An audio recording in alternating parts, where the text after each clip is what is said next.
nag-alala when you canceled a show in Pampanga? What happened? Kasi medical reason daw. Physically, mentally ready ka na to be a mom.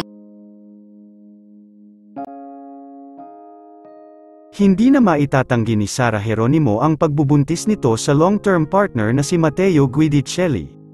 Ito ay matapos isiwalat ni Manay Christy Fermin na nagkausap di umano sila ng malapit na kaibigan ni Sara na buntis na ito sa first baby kay Matteo. Ayon kay Manay Christy Fermin, dapat na raw talagang magbuntis ni Sara dahil nagkakaedad na ito. Siya na lang kasi ang hindi pa rin nagkaka-baby hanggang ngayon sa mga kabatch nito sa showbiz na sila Ann Curtis at Angelica Panganiban na may mga baby na. Mukhang itatago lang ni Matteo at Sara ang pagbubuntis ng singer. Nakakutob ang mga fans na buntis na si Sara dahil sa biglang pag-emergency medical leave nito sa upcoming concert nila ng batikang composer-singer na si Bambo.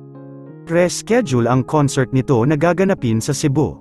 Na-reschedule na ang concert at magaganap ito next year ng October. Dito na tuluyang nakumpirma na buntis ang singer-actress dahil bakit isang taon ang kinailangan nito para ma-reschedule ang concert nila ni Bambo. Mukhang dito nang tuluyang magiging pusong mamon ang puso ni Mommy Divine kung magkakaanak na si Sara Geronimo at mabibigyan na siya ng apo. Dahil hindi pa rin nagkakaayos mapa hanggang ngayon si Sara Geronimo at Mommy Divine dahil sa kadahilan ng ayaw ni Mommy Divine kay Matteo. Kung ililihim nila ang pagbubuntis ng singer, hindi na ito bago dahil nailihim na rin naman nila na sila ay kasal na ng matagal na panahon. Isang malaking congratulations Miss Sara Geronimo sa iyong first baby. Yun lamang po, ano ang masasabi mo sa balitang ito, comment mo sa ibaba. Huwag kakalimutan i-like ang video na ito. Maraming salamat po sa panunood. Marami kasing nag-alala when you canceled a show in Pampanga. What happened? Kasi medical reason daw. Physically, mentally ready ka na to be a mom. Ready na kayo? Ready na kayo?